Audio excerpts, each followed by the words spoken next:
네, 현재 시각 8시 27분 지나갑니다. 어제 한 외국계 증권사에서 이제 물량들이 좀 많이 출회가 됐어요. 네. 그러면서 이제 무더기 한가 종목들이 많이 나왔고 시장이 좀 영향을 받았던 것 같네요. 네. 예. 뭐 증권 프로에서 항상 뭐 듣기에 달달한 얘기만 할 수는 없는데요.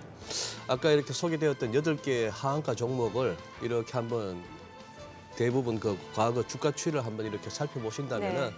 그 중에 상당수는 언젠가는 와야 될 일이 왔다고 보시면 됩니다. 대부분 작전주입니다.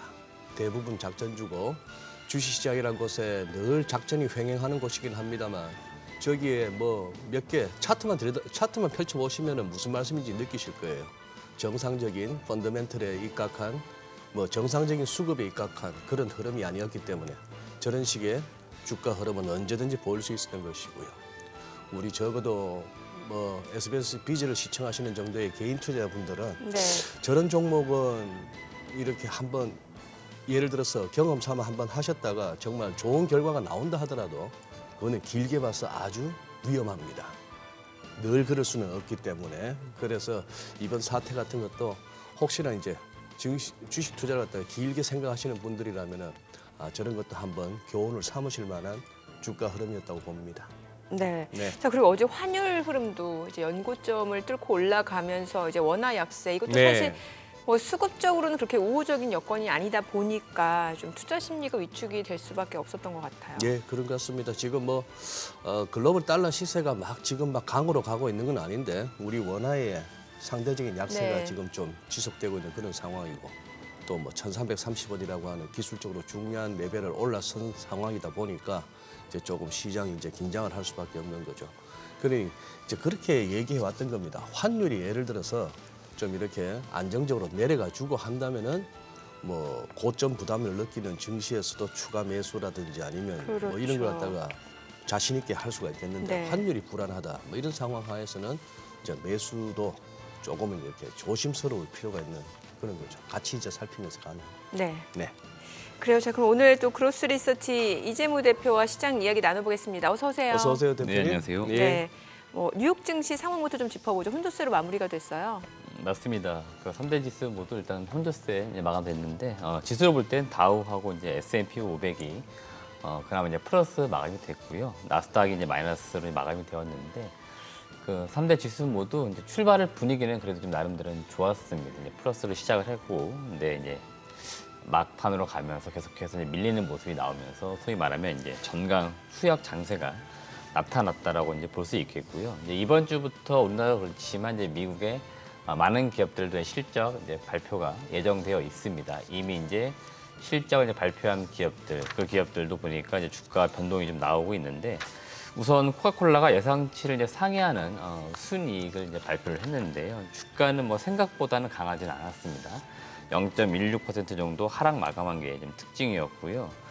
중소형 은행 중에서 이제 지난달에 좀 떠들썩했던 은행 중에 하나였죠. 이제 퍼스트 리퍼블릭 네. 실적 발표를 했는데 뭐 아니나 다를까 지금 예금 잔고가 많이 감소한 것으로 보입니다. 그래서 사실 정규 시장에서는 이제 주가가 강하게 올랐었습니다. 플러스 12% 정도 상승했는데 시간에서 뭐 크게는 한 플러스 20%, 마이너스 한 20%까지 떨어졌다가 이제 마감 한 18% 정도에 마감된 것으로 보입니다. 그만큼 결국 이제 뭐 예금 잔고가 줄어든다는 것들은 은행 입장에서는 뭐 썩 좋은 일들은 아니죠. 그러다 보니까 이런 것들이 또 주가에 좀 강하게 좀 반영됐다 이렇게 볼 수 있겠고요. 기술주라고 할 수 있는 뭐 애플, 넷플릭스, 알파벳 이런 기업들은 이제 소폭 상승하는 흐름이 나왔는데 반대로 마이크로소프트는 1.4% 정도 하락을 했고 메타는 0.05% 정도 하락 마감을 했고요.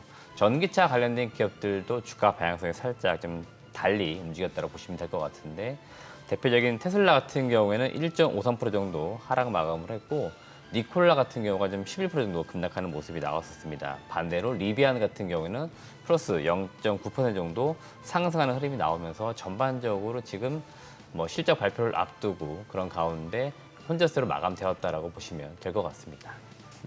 사실 뉴욕장 이렇게 뭐 일봉으로 살펴보면은 최근 들어서 거의 뭐 움직이지 않는다, 횡보한다라고 네. 볼 수 있는 그런 상황인데 지금 이제 우리가 오늘부터 또 이렇게 실적이 굵직굵직한 데서 나오는 것 같아요. 맞습니다. 어디 정도를 갖다 주목해야 될까요? 어느 기업 정도를? 뭐 저는 일단 뭐 외국계 뭐 네. 이제 기업들 발표도 중요하겠지만 사실 이제 더 집중하고 있는 게 한국 기업들이 있는데 한국 뭐 기업들? 네, 오늘부터 일단 자동차 업체들 이제 네. 실적 발표가 많이 이루어져 있고요. 일단 뭐 제가 볼 때 가장 중요한 건 역시나 이제 하이닉스하고 삼성전자 실적 발표인 것 같습니다. 예. 그래서 IT 관련된 기업들 지금 주목을 하고 있기 때문에 전반적으로 미국 기업들도 그렇고 이제 우리나라 기업들도 그렇고 이제 실적이 나오면 결국 개별 이제 중소기업이나 산업단에 영향을 미치게 되겠죠. 그래서 이제 이런 것들이 어떻게 영향을 미칠지 봐야 되는데 일단 제가 뭐 느낄 수 있겠습니다만은 증시나 개별 기업들에게는 좀 안 좋게 저는 미칠 거로 보고는 있습니다. 뭔가 워낙에 좀 기대치가 있던 1, 2, 3월이었기 때문에 4월 좀 가면서 시장도 약간 이 꺾이는 분위기들은 결국 이제 실적 결국 숫자 같은 것들을 이제 확인을 하면서 연간 전망치라든지 향후 뭐 개별 기업이나 시장 전망치 이런 것들 이제 숫자로 좀 더 증명되는 모습이 나오기 때문에 이에 따라서 좀 주가 변동, 지수 변동이 나오지 않을까 이렇게 그냥 보고 있습니다. 네, 뭐 이제 뭐 구글의 모에서 알파벳, 마이크로소프트가 이제 실적을 발표할 거고 국내 증시에서는 이제 삼성전자, 뭐 SK하이닉스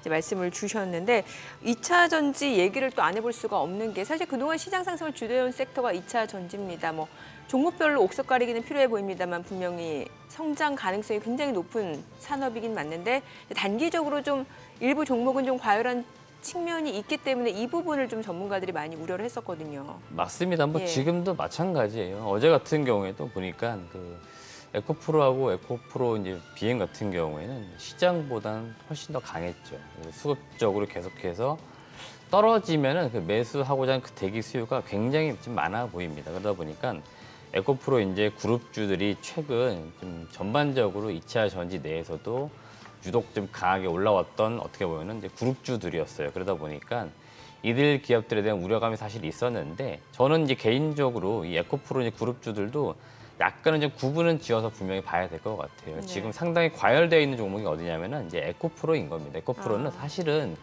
지금은 이제 표면적으로는 지주사이지만 그 아랫단에 보시면은 뭐 전구체 사업이나 광물 사업 등 실질적으로 사업 회사들을 굉장히 많이 가지고 있습니다. 그리고 최근에도 계속 이야기가 나오고 있고 지난 주말에도 좀 뉴스가 나오기 시작을 했는데 그 밑에 단에 있는 뭐 에코프로, 머트리얼즈나 뭐 이런 기업들 대부분 다 상장을 준비를 하고 있어요. 그러니까 나중에 만약에 에코프로 같은 경우에는 결국 지주사가 될 경우에 우리나라 같은 경우에 지주 기업들이 그렇게 높은 밸류에이션을 받지를 못하죠.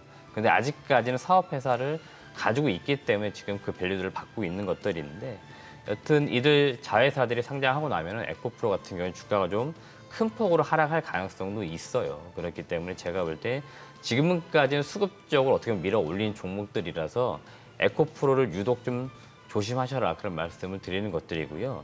에코프로 BM은 그나마 좀 상황은 낮습니다. 왜냐하면 양극재라고 하는 뚜렷한 사업을 가지고 있고 사실 에코프로 BM은 실적이 지금 나오는 기업이고 그리고 보통 전기차 업체들의 밸류에이션을 뭐 3년 또는 뭐 길게는 4년 뒤의 실적을 끌어다가 밸류에이션을 한다 이런 표현들을 많이 하는데 그랬을 경우에도 지금 뭐 PER 기준으로 볼 때는 20배에서 30배 나름대로 25년도 실적 대비해도 성장주의 밸류에이션을 지금도 받고는 있습니다. 완전 지금 고평가되어 있는 건 아니에요. 장기적으로 봤을 때. 네. 다만 단기적으로 너무 지금 치솟고 있는 상황이었고 유독 특정 종목 중심으로 양극재 중에서도 가장 많이 올라갔기 때문에 역시나 시장에서는 이 종목이 좀 올라간 것이 우려가 된다. 그래서 뭐 목표 주가 같은 것도 쉽사리 지금 올리지도 못하는 그런 상황에 놓여져 있는 거고요.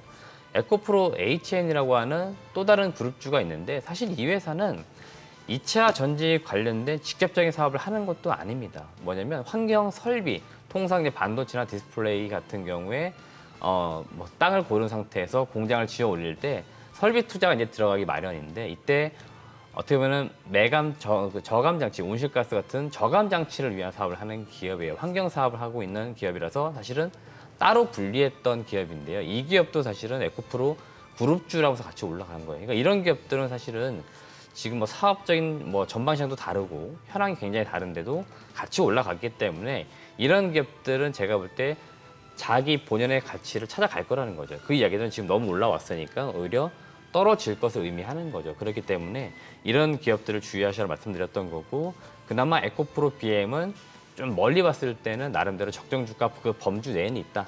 다만 단기적으로 많이 올라와 있다. 이 정도로 여러분들은 시장을 이해하시면 될 것 같고 대체로 나머지 2차 전지 관련된 소재 업체들은 사실 거의 오른 것도 없다라고 봐도 될 종목들이 굉장히 많이 있어요. 그러니까 제가 볼 때 아직도 2차 전지 섹터 내에서는 기회는 좀 충분히 있다 이렇게 좀 말씀을 드리고 싶습니다.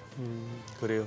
이 대표님도 이제 수시로 강조하시지만 그 사실 이제 주가라는 것이 우리가 책에서 배운 대로 그 기업의 가치를 갖다가 뭐 적절히 반영해서 아니면 뭐 뚜벅뚜벅 길게 가는 게 아니고 이게 늘 수급이 붙느냐 안 붙느냐에 따라서 뭐 실체도 없이 그냥 후룩 갔다가 또 원위치하고 거기에 또 투자자들은 시세가 나다 보니까 그쪽을 또 주목하다 보면 쏠려갈 수도 있고 그게 이제 증시긴 합니다만 결국 이제 수급인데요. 지금 최근에 이제 흔히 말하는 개인, 외국인, 기관으로 나눈 수급도 살펴봐 주시고 그리고 자꾸 이제 절대 규모가 커지다 보니까 신용 어제도 결국 뭐 사단이 나긴 났습니다만 이 부분도 대표님 시각을 한번 듣고 싶네요. 네, 일단 뭐 수급적으로 제가 최근에 가장 주목해서 보고 있는 매크로 지표는 사실 환율인데요. 네. 아니요. 지금 사실 뭐 우리 소장님 더 잘 아시겠지만 환율을 봐서는 외국인들이 이제 국내 지수 이제 코스피를 기준으로 보셨을 때 좀 매도를 하면서 전반적으로 지수 하락을 이끈다라고 봐야 되는데 지금 합계상 보시면은 어제까지만 하더라도 살짝 소폭 순매도지만 뭐 지난주 20일과 21일 시장 보시면은 시장이 많이 빠졌는데 외국인은 오히려 플러스로 잡혀 있습니다. 그래서 제가 어디를 그럼 매수했을까 봤는데 역시나 삼성전자를 많이 그러죠. 매수하고 있습니다. 네. 그러니까 전반적으로 국내 증시 코스피 내에서 합계를 봤을 때 외국인이 순매수로 잡히고 있지만 삼성전자에 굉장히 많이 매수가 집중되어 있죠. 그럼 반대로 보면은 다른 종목들은 그만큼 외국인들 순매도가 더 강하다는 것들을 의미를 하는 겁니다. 그만큼 지금 외국인들은 여튼 삼성전자를 제외하면은 국내 증시에서 일단은 매도하는 게 맞다. 그래서 지금 20일, 21일 지금 플러스로 잡혀 있는 이 플러스 되어 있는 외국인 수급은 오히려 약간 이렇게 바라봤을 때는 헷갈리게 할 수 있는 부분들이니까 여러분들이 잘 보시면 될 것 같고 지금 코스닥 같은 경우에 낙폭이 더 큽니다. 역시나 외국인들 그다음에 외국인에 더해서 기관까지도 계속해서 매도를 하고 있습니다. 최근에 많이 올라간 특히 코스닥 같은 경우에 2차 전지 쪽에서 에코프로 그룹주들이 많이 올라가는 가운데 기관도 그렇고 외국인도 그렇고 비중을 계속 줄이고 있는 과정이었습니다. 지금도 많이 줄여놓은 상태인데요. 여전히 지금 지수가 밀리는 가운데 이쪽에서 많이 매도가 나타나고 있기 때문에 전반적으로는 외국인과 기관은 포지션 자체에서 현금을 좀 늘리고 있는 그런 단계라고 보시면 될 것 같고요. 그 이야기들은 다시 보면은 외국인과 기관은 지금 시장이 많이 올라와 있다라고 보는 겁니다. 국내 증시 같은 경우에. 그래서 일단 아마 수급상 봐도 그런 것들을 내포하고 있기 때문에 여러분이 보시면 좋을 것 같고 개인들이 사실 순매수라고 좀 잡혀 있긴 하지만 대체로 보시면 코스닥에 많이 집중이 되어 있고요. 코스닥 내에서도 최근에 순환매처럼 다시 올라오는 섹터가 있습니다.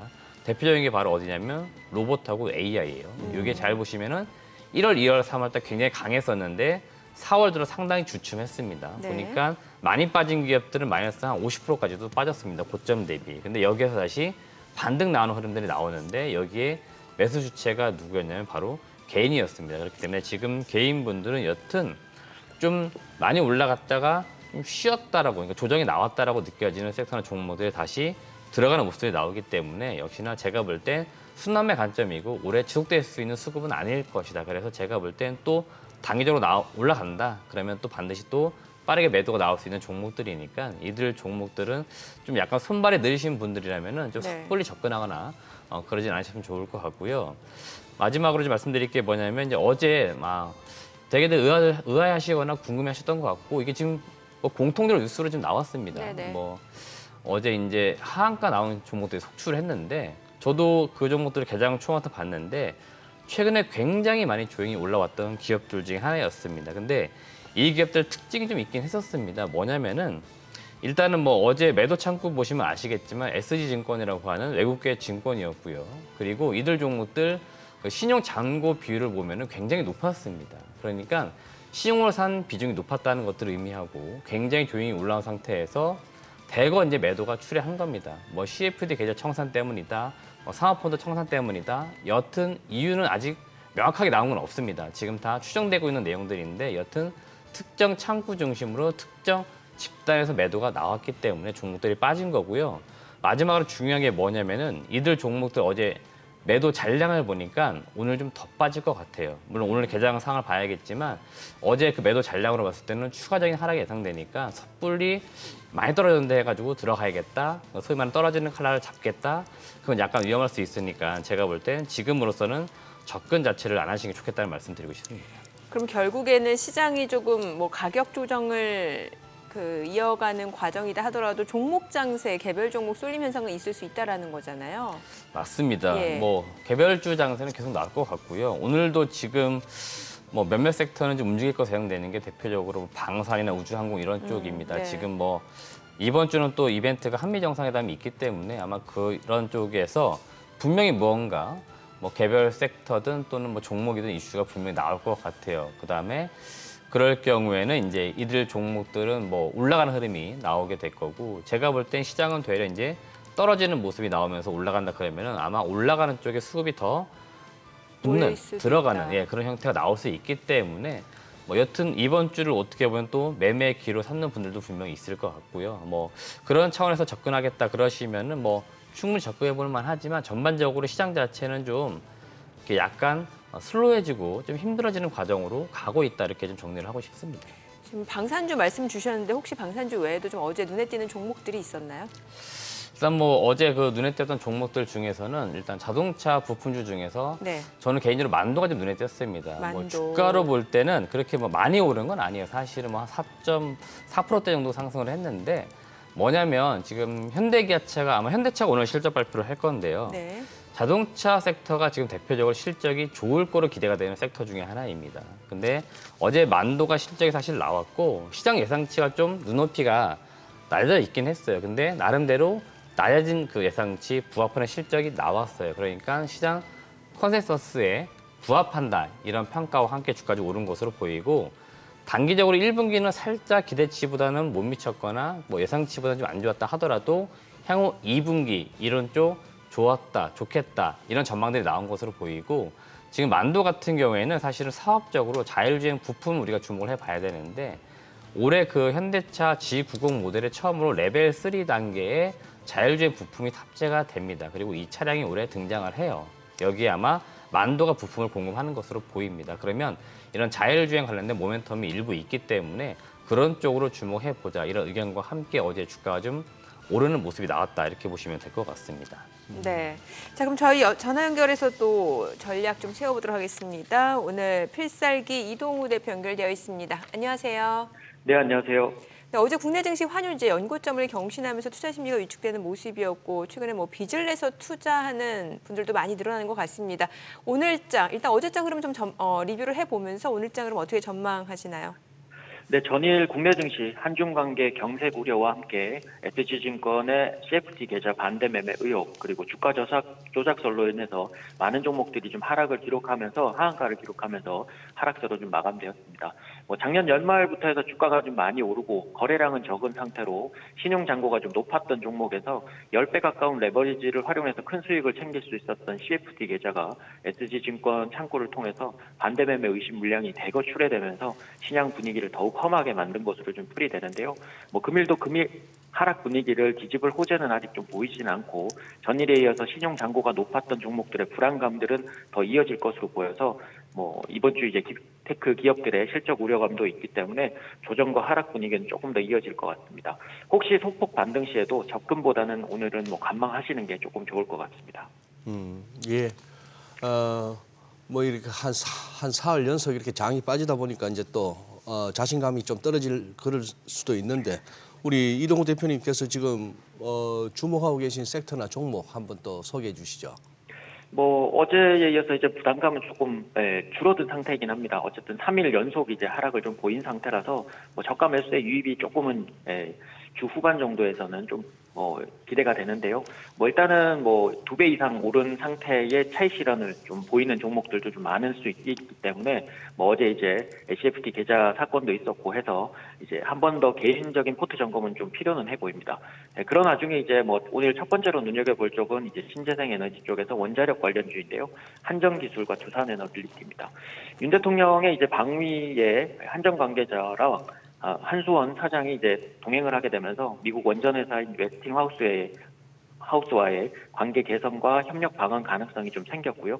폴란드에서 여전히 가격 메리트가 높은 우리와의 합작사 설립을 위해서 지분 투자를 원하고 있는 상황이라서 이번에 정상회담에서 웨스팅하우스와의 관계 개선만 된다면 원전 수출을 위한 큰 산을 넘을 수 있을 것으로 보이고 무엇보다도 현재보다 더 나빠질 원전 상황들은 지금 없을 것으로 보여서 관심 두시면 좋을 것 같습니다. 그리고 두 번째로는 이제 자동차 부품주인 한온 시스템과 MS 오토텍입니다.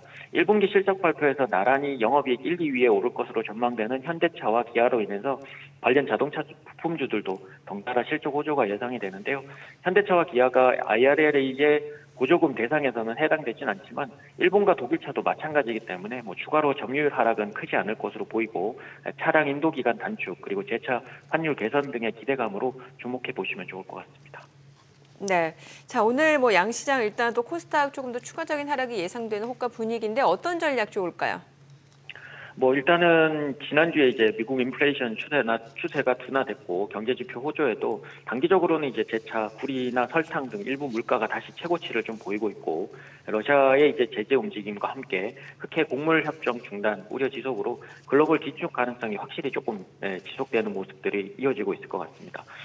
이번 주는 이제 5월 FOMC 회의 전에 영향권에 들어오면서 박스권 하단을 좀 만들어가는 시점이 될 것 같고 지난주랑 이제 어제도 말씀드린 대로 상승시 현금을 좀 만들어 두신 분들은 주 초반보다는 주 후반에 이제 하락과 조정을 이용해서 천천히 접근하시고요. 모든 업종의 반등세가 조금 나오긴 힘들어서 일부 업종의 기대치가 조금은 더 커질 수 있는 상황인데 자동차 부품주나 2차 전지 쪽에서는 전고체 배터리 그리고 IT 장비 쪽에서는 이제 소부 장비 위주로 좀 보시고 아래서는 신재생 에너지를 관심 두시고 전략을 짜시면 좋을 것 같습니다. 네, 내용 잘 들었습니다. 지금 시각 8시 48분 지나갑니다. 오늘 양시장 예상 체결지수 확인해 보도록 하겠습니다. 자, 먼저 코스피입니다. 어제장에서 2,520선까지 밀려 내려갔던 코스피인데 오늘 추가적으로 일단 좀 보합 출발 예상됩니다. 좀 지켜보겠다라는 좀 관망 심리가 시장에 나타나는 것 같고요. 코스닥은 0.4% 하락이 예상됩니다. 예상 체결지수 851포인트입니다. 시가총액 상위 종목 예상 체결가 보도록 하겠습니다.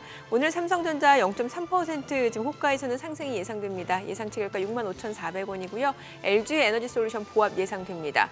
SK 하이닉스가 0.5% 하락 예상되네요. 지금 예상 체결가 86,700원이고요. 삼성 바이오로직스는 0.7% 상승 예상됩니다. 예상 체결가 80만 3천원. LG 화학도 0.7% 상승 예상되죠. 예상 체결가 77만 3천원입니다.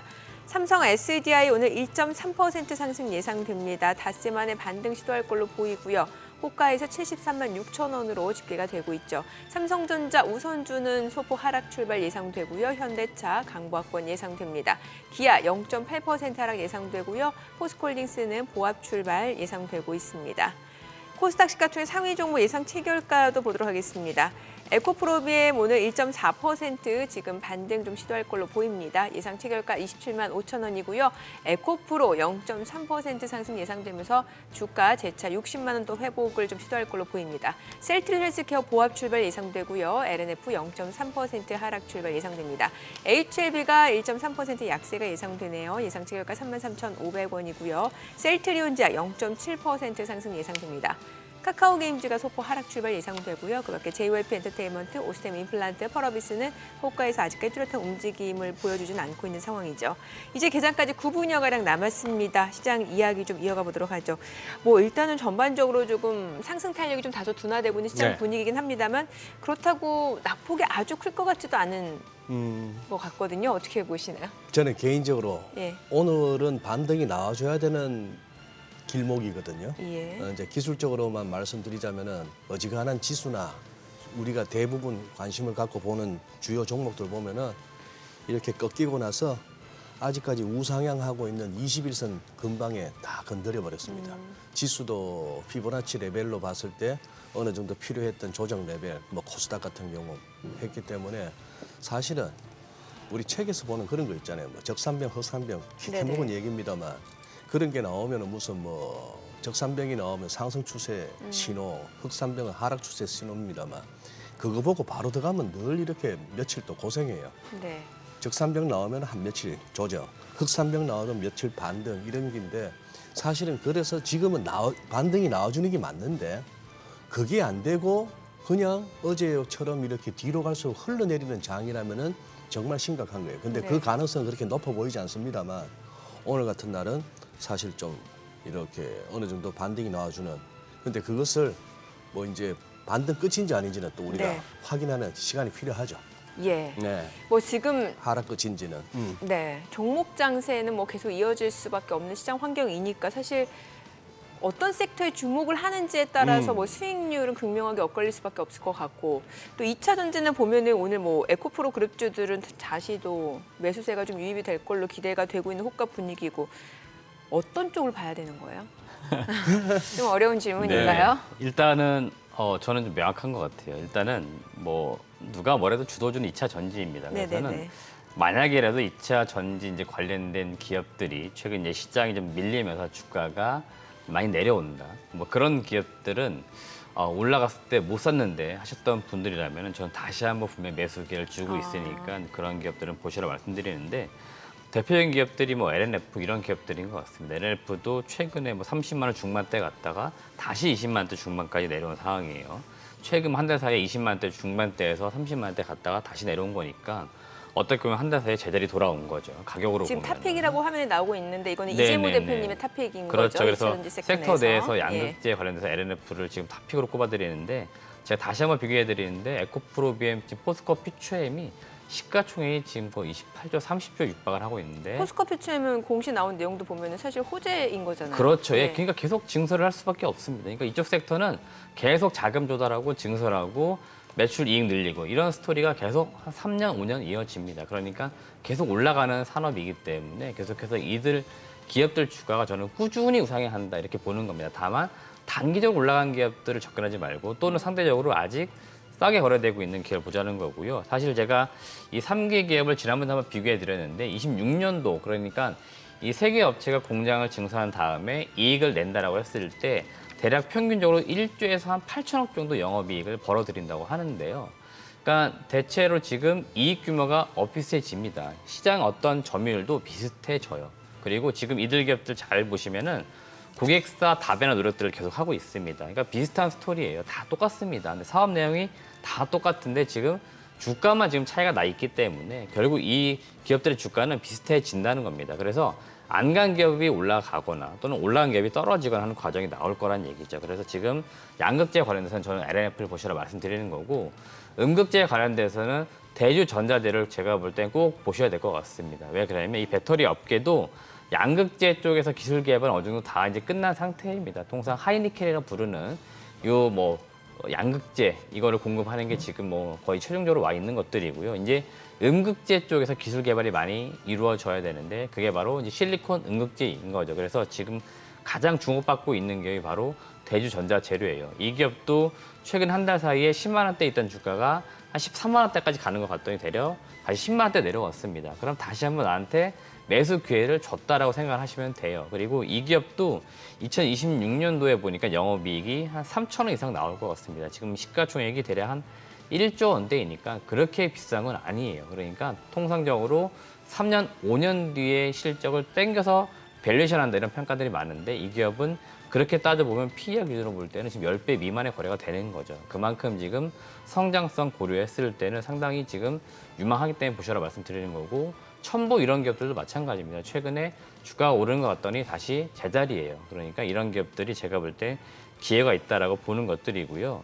또 제가 요새 유망하게 보이는 섹터가 어디냐면은 폴더블 스마트폰 쪽입니다. 왜 그러냐면은 어제도 기사가 나온 것 같은데 네. 올해 이제 구글도 처음으로 폴더블 스마트폰을 내놓는다고 합니다. 그러니까 많은 세트 업체, 플레이어들이 이 시장에 들어오는 것 같고요. 이게 지금 경쟁이 또 슬슬 붙기 시작을 했습니다. 아마 1분기 5월 중순, 5월 15일 정도에 실적이 다 발표가 되고 마무리가 되면은 또다시 시장은 무언가 주도주나 섹터를 찾아가기 시작할 것 같은데 폴더블이 지금 뭐 구글은 6월 달, 뭐 삼성은 잘하면 한 7월 말 정도 나올 것 같습니다. 점점 출시 시기가 빨라지고 있어요. 그러니까 시장에 바람을 불어넣기에 상당히 좋아지는 거죠. 그리고 올해도 지금 성장률을 보니까 거의 전년 대비 50% 이상 성장할 것으로 보입니다. 스마트폰 그 시장 내에서 이렇게 50% 이상 성장하는 섹터는 폴더블 스마트폰밖에 지금은 없어요. 그렇기 때문에 제가 볼 땐 폴더블 스마트폰 관련된 종목도 우리나라에 몇 개 없습니다. 제가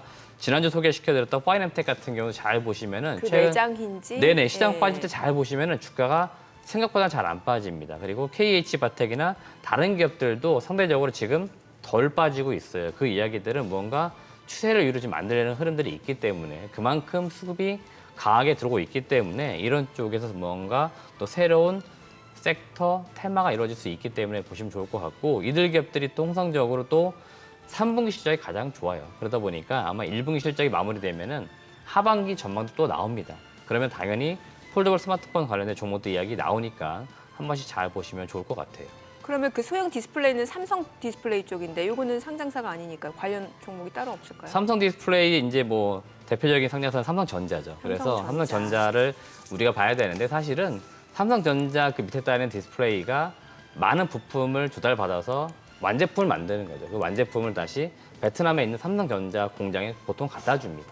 그리고 통상 거기에서 이제 세트가 만들어지면은 전 세계적으로 뿌려지는 형태인데요. 여기에 이제 공급하는 많은 업체들이 방금 말씀드렸었던 파이낸텍, KH바텍, 그다음에 뭐 세계 하이테크 이런 기업들 전부 다 그 폴더블 스마트폰 관련된 부품을 만들어서 공급해주고 있기 때문에 보시라 말씀드렸던 거고요. 이들 기업들 제가 몇 개 기업들 지금 탐방 다니며 체크를 하지만 공장 가동 시기가 빨라지고 있습니다. 그러니까 빨라진다는 것들은 출시도 빨라지지만 물량도 지금 늘어나고 있습니다. 제가 앞서 구글 이야기 말씀드렸는데, 구글 이야기 말씀드렸는데요. 구글이 지금 폴더블 폰을 내놓으면서 패널을 지금 어디 걸 쓰냐면은 역시나 삼성 디스플레이 걸 씁니다. 그러니까 삼성 디스플레이는 지금 계속해서 실적이 좋아지는 것들이고 여기에 함께 지금 편승해서 부품을 납품하는 업체들도 당연히 실적이 좋아질 수밖에 없기 때문에 제가 계속해서 이들 기업들은 모멘텀도 있지만 펀더멘털 실적이 뒷받침되기 때문에 지금 저점에서 천천히 지금 매수해 놓으셔라. 저는 그런 말씀을 드리는 것들이니까 그렇게 좀 시장을 좀 이해하시고 종목들 이해하시면 좀 좋을 것 같습니다. 좀 전에 폴더블 내놓는 데가 구글이라 하셨나요? 애플이 아니고? 네, 구글입니다. 구글? 애플 같은 경우에는 구글? 2025년 정도 조금 더 또는 시간이 걸리네요. 26년도. 그러니까 아마 시장이 커진 뒤에 제가 볼 때는 내놓을 것 같고요. 지금 들리는 이야기들은 폴더블 폰이 아니고 네. 바로 그 태블릿 PC 접는 어허. 형태 이걸로 간다는 이야기도 있어요. 근데 어떤 게 맞는지는 그들도 아마 모를 겁니다. 왜냐하면 애플이 이야기를 안 하겠죠. 예. 그래서 예. 지금 보니까 여튼 애플은 시장이 완벽하게 다 형성되고 커진 다음에 등장할 것으로 보이고 구글은 사실은 폴더블 폰 내놓긴 하는데요. 이게 보니까 미국에만 좀 내놓는 것 같아요. 그러니까 미국 시장 내에서만 어느 정도 점유율을 가져가기 위해서 이 폴더블 폰을 이번에 출시한다 이렇게 이야기하는 거고 아마 이게 6월 달 정도 공개가 되는 것으로 보입니다. 네, 자, 관련주를 주목해볼 필요 있다라는 말씀을 주셨고 일단 오늘 양시장 중 호가에서는 일단 좀 숨고르기가 좀 예상이 되는 분위기인 것 같습니다. 국내 증시 흐름 확인해 보도록 하겠습니다. 개장합니다.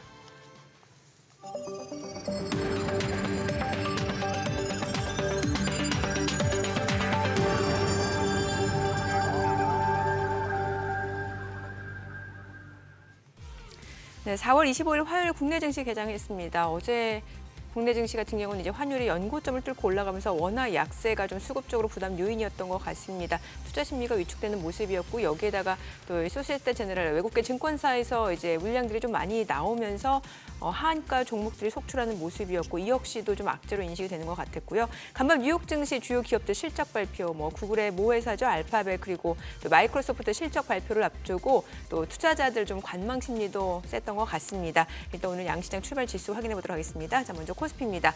지금 반등 보여줍니다. 0.3% 올라갑니다. 2,531포인트. 코스닥도 0.2% 반등 보여줍니다. 857포인트. 양시장 지금 반등을 보여주고 있는 상황이고요. 시가총액 상위 종목 시초가 보겠습니다. 삼성전자가 지금 보합권이고요. LG에너지솔루션은 0.7% 올라갑니다. 57만 원이죠. SK하이닉스가 0.4% 상승합니다. 87,600원이고요. 삼성바이오로직스도 0.7% 올라갑니다.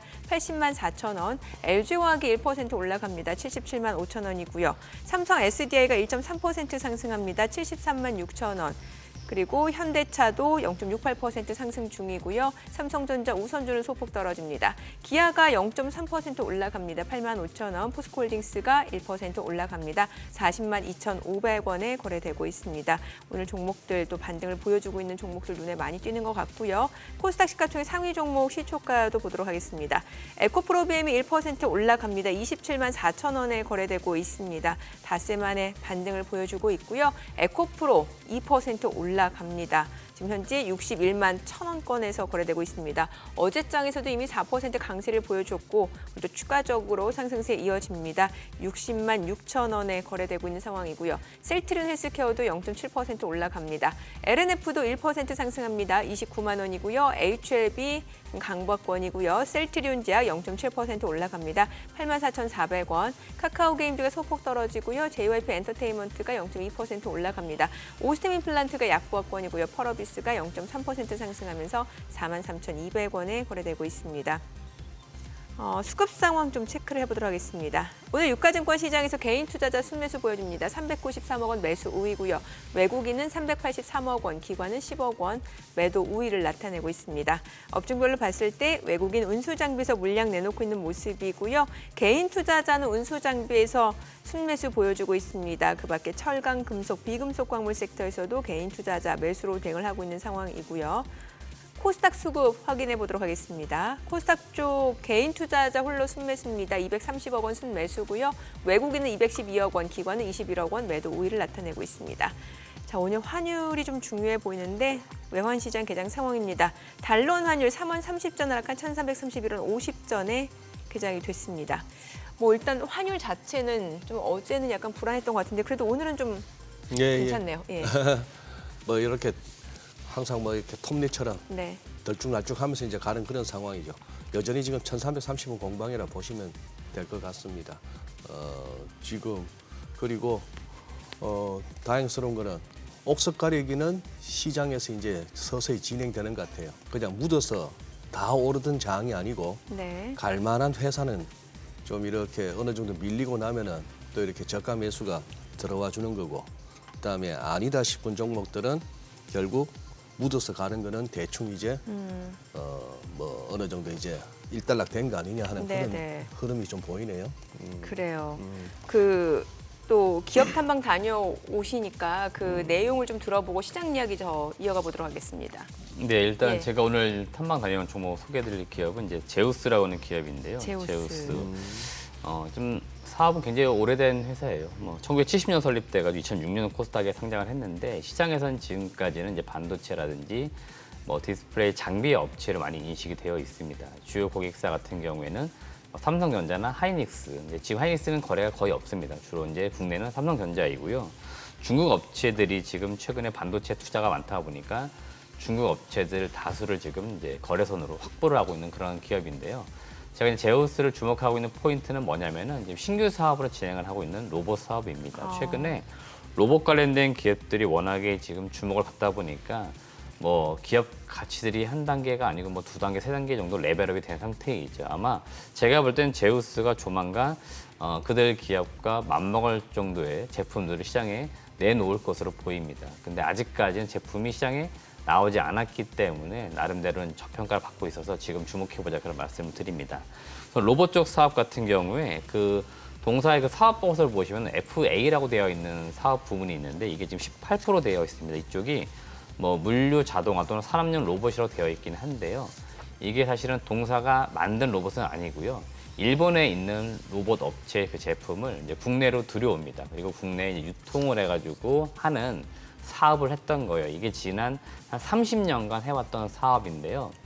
동사가 이게 단순히 유통만 했던 것들은 아니에요. 셋업도 했었고 CS 관리도 했던 거죠. 그러다 보니까 여기에서 조금씩 노하우가 사실은 쌓였던 겁니다. 그 노하우를 토대로 해서 우리가 자체적으로 그러면 로봇을 한번 개발해보자. 그래가지고 만들어낸 게 소형 로봇이라고 부르는데 제가 시장에서 일반적으로 부르는 협동 로봇, 아마 그것을 회사에서는 소형 로봇이라고 부르는 것 같아요. 그래서 여러분들이 이 협동 로봇을 제우스가 만들었고 이게 이제 브랜드명으로 볼 때는 제로라고 하는 시리즈인데 제로 스칼라, 제로 델타 이런 제품들이 있습니다. 그래서 이런 제품들이 향후에 나올 건데 아직까지는 레퍼런스만 쌓은 단계입니다. 여러분들 잘 아시는 커피 프랜차이즈점인 커피의 바나다, 그다음에 국내 화장품 생산 시설 이런 쪽에 지금 레퍼런스만 쌓고 있지 아직까지는 큰 규모의 수주가 나오진 않았는데 올해 일단 가능성들이 있고요.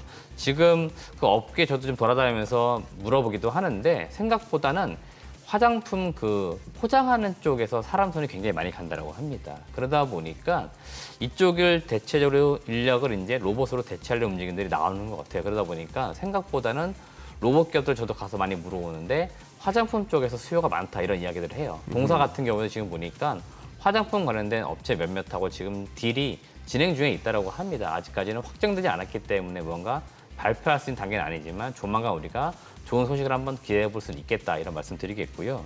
두 번째 투자 포인트는 본업이라고 할 수 있는 반도체 장비 쪽인데요. 반도체 장비가 지금 전체 매출의 60%가 넘어갑니다. 동사 입장에서는 캐시카우예요. 그러니까 여기서 지금 현금을 벌어가지고 사실은 로봇 쪽 사업, 신규 사업 투자하는 거니까 굉장히 바람직한 어떤 사업의 형태인 거죠. 그래서 지금 반도체 장비 쪽도 상당히 지금 잘 되고 있습니다. 올해도 연간을 볼 때 반도체 쪽은 3천억 이상 매출은 나올 것 같습니다. 작년에 매출액 잘 보시면 3,200억이 나왔거든요. 반도체 장비에서. 근데 올해도 나올 것 같고 왜 이렇게 잘 나오냐면은 동사 공급하는 세정 장비가 일본의 그 TEL이라고 하는 도쿄 일렉트론이라고 하는 기업하고 경쟁을 하는데 이 업체가 다들 아시겠지만 이제 중국 그 장비 반입이 좀 약간 제한이 걸리고 있죠. 이미 동사 그 텔이 중국 쪽엔 장비 납품을 이제 안 할 수도 있다라고 또 이야기도 하고 있습니다. 그러면은 이 업체가 안 들어가면 당연히 들어갈 수 있는 업체가 제우스밖에 안 남아요. 그러니까 제우스가 이제는 어떻게 보면은 중국 업체들에게는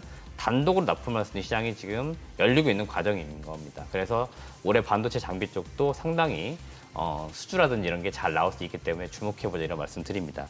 올해 연간 실적은 매출은 대략 한 4,500억, 영업이익은 360억을 전망을 하는데요.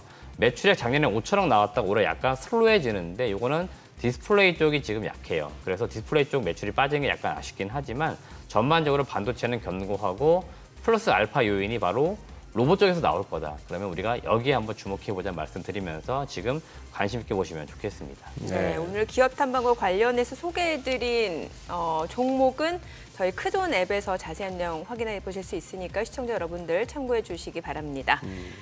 예. 지금 뭐 어제장 오늘장에서도 소개되고 여기저기 어제부터 계속 뭡니까 이슈가 되고 있는 8개 하한가 종목. 네. 오늘도 하한가거든요. 한번 진짜 이런 거는 조심해야 됩니다. 매번 아무래도. 강조하지만 나올 수가 없거든요. 맞습니다. 저도 이런 거는 세력들 떠나고 나든지 뭐 이렇게 그 친구들 콩밥 먹기 시작할 때는 방법이 없어요. 방법이. 이런 건 손대는 게 아닙니다. 개인들이 진짜. 저도 굉장히 공감을 하고요. 예. 저도 지금 몇 차례 강조드리고 있는데 최근에 이들 기업뿐만 아니고요. 지금 신용 잔고가 제가 볼 땐 그 퍼센테이지로 10%가 넘어가는 기업들은 좀 주의를 분명히 해야 될 것 그러니까 같아요. 이게 반대 매매가 나올 수밖에 없는 시스템이다 보니까 네, 그런 그렇죠. 거잖아요. 그러니까 반대로 역으로 보면은 반대 매매 가능성이 점점 높다는 걸 의미하고 이게 언제 나올지 모르기 때문에 이야기를 드리는 것들이고요. 제가 한 2주 전쯤에 말씀드렸던 섹터 중에 하나가 리튬 관련된 기업들인데요. 저도 굉장히 의심스럽기 때문에 또 의심을 많이 하는 편이기 때문에 여러 쪽에 수소문해보고 뭐 물어보기도 합니다. 심지어 제 개인 중에 배를 타는 제 친구가 하나 있어요. 네. 그 친구가 지금 요새 뭘 나르냐면 리튬을 날라요. 예. 그래서 리튬을 어디서 나르나 봤더니 지금 역시나 뭐 호주 이런 쪽에 날리는데 곰곰이 또 생각 제가 또 해보는 겁니다. 그러니까 호주나 뭐 칠레 이런 쪽에서 좀 많이 나는 쪽에서 사업을 한다 그러면 모르겠는데 여타 지역에서 또 리튬 사업한다는 기업들이 있단 말이에요. 그러면은 과연 어떻게 이걸 좀 실어올까? 뭐 이런 것도 의심도 하거든요. 그러니까 이런 기업들 제가 그 사업적으로 아직 더 공부를 해봐야겠지만 실현 가능성은 낮다는 겁니다. 그리고 이들 기업들이 주가가 신규 사업을 한다라고 하면서 굉장히 많이 올라와 있기 때문에 이런 기업들도 언제 떨어져도 이상하지 않다는 거죠. 그러다 보니까 이런 기업들은 그냥 이 TV를 보시는 분들이라면 접근 자체를 저는 안 하셨으면 좋겠다는 의견을 꼭 드리고 싶습니다. 또 하나 네. 또 하나 저도 이렇게 숟가락을 얹자면은 이런 주식들로 인해서 진짜 그 투자 경력에서 뼈아픈 그 흑역사를 안 만들려면은 이틀 연속 지금 하한가 두들겨 맞고 있는 이런 종목들의 차트를 한번 이렇게 일간이나 주간 차트를 한번 보시고 이런 비스무리한 형태를 보이는 종목들은 가까이 안 하시는 게 좋습니다. 그나저나 저기 대표님 아까 하나 여쭤보고 싶은 게 있는데 요새는 이제 뭐 최근 한 몇 년 사이의 흐름이죠. 늘 뭐 시장에 그런 게 있습니다만 좀 뜬다 싶으면 이제 막 나오는 게 유상증자예요. 네. 자, 아까 말씀하신 것 중에 진짜 막 정설이 필요하고 수주는 막 몰려오고 그렇게 정설은 해야 되고 정설하면 팔릴 때는 있는 거고 이거 분명히 미래가 보이는 겁니다. 네. 그런 기업들은 자금이 필요해요. 시장을 통해서 자금을 조달하는 거 굉장히 그거는 긍정적이고 희망적인 메시지입니다. 맞습니다. 그런데 조금만 거시기 하면은 유상증자 카드 내거나 무슨 전환사채를 발행하거나 뭐 EB가 됐건 뭐가 됐건 그렇게 하는 거기에 있어서 이제 조금 이제 거기서도 옥석 가리기가 필요한 것 같아서. 맞습니다. 아니 그런데 혹시 대표님 저 레이더에 걸려 있는지 모르겠는데 인텔리안테크 같은 경우가 네네. 최근에 유상증자 무슨 공시가 나왔는데 어제 맞습니다. 이상한 흐름이 나오더라고요. 주가가 뚝 그- 떨어져 가지고. 네. 인텔리안테크가 예. 지난주 이제 금요일 날 예. 1,000억 정도 그 유증을 하겠다고 이제 공시한 것으로 보이는데 저는 장기적으로는 일단 호재로 봅니다. 장기적으로는? 이게, 네네. 왜 그러냐면은 앞서 우리 이준 선생님이 말씀해 주신 것처럼 돈이 없는 기업들이 회사를 연명하기 위해서 자금 조달하려고 유증을 하거나 CB를 발행하는 경우는 굉장히 많아요. 그리고 이런 경우들은 안 좋은 경우인데요. 동사는 지금 사업 계획이 굉장히 명확합니다. 그리고 동사가 돈이 없는 기업이 아니에요. 돈이 없는데도 불구하고 자금을 더 조달하겠다는 것은 시장에 뭔가 지금 이야기를 하는 겁니다. 우리가 더 회사 사업을 키울 건데 좀 도와달라 그런 이야기를 하는 거죠. 그래서 저는 상당히 좋게 봤던 건데 여튼 어제 주가 흐름을 잘 보시면 아시겠지만 한 대략 20% 정도 하락 마감 정도 했을 겁니다. 이게 보니까 발행가액이 20% 정도 할인해서 발행이 돼요. 그러니까 딱 맞게 제가 볼 땐 주가 떨어진 것으로 보이고 제가 볼 때 단기적으로 바닥입니다. 지금 저는 인텔리안테크 관심 있으신 분들이면은 과감하게 지금 매수하셔라 말씀드리겠습니다. 그래서 지금 저는 바닥이라는 생각이 있기 때문에 매수하시라 말씀드리는 거고요. 이 기업이 지금 1,000억을 조달을 하는데 뭐 R&D 이런 쪽에 보니까 한 500억 이상, 그다음에 뭐 연구개발 이런 쪽에 투자하고 뭐 인력 이런 쪽에 투자한다고 이야기를 하고 있습니다. 그리고 이쪽이 보니까 위성 사업을 하는데 제가 그 지난번에 소개를 한번 시켜드렸는데 제노코라는 기업도 말씀드렸는데 예, 예. 뭐 위성 관련된 부품들을 만드는데요. 이 업체들하고 또 제가 이야기 나눠보면 인텔리안테크는 굉장히 좋은 기업이랍니다. 그러니까 업계에서도 이미 다 알고 있는 기업들이에요. 그러니까 이 회사가 하는 사업이, 이 회사가 진행하는 사업이 뭔지 다들 알고 있고요. 그 내에서는, 업계 내에서는. 그리고 어떤 기업이 자기보다 좋은지 안 좋은지 다 알아요. 그래서 인텔리안테크는 상당히 평도 좋았던 기업이에요. 그러니까 사업을 진행한다고 하는 것들이 믿을 만한 내용이고 그 자금 조달은 저는 굉장히 좋게 봤던 것들인데 다만 아쉬운 게 뭐냐면은 그 할인율인 거죠. 20% 정도 할인된 게 기존 주주분들에게는 사실 안 좋은 것들이고 늘 유증은 사실 이론적으로는 안 좋다라는 이야기는 하지만 저는 좋은 쪽, 그러니까 투자 자금 목적 자체가 명확할 경우에는 호재로 인식을 합니다. 저는 그래서 네. 장기적으로 볼 때 좋으니까 과감하게 저는 지금 매수하시면 좋겠다는 의견 드리고 싶습니다.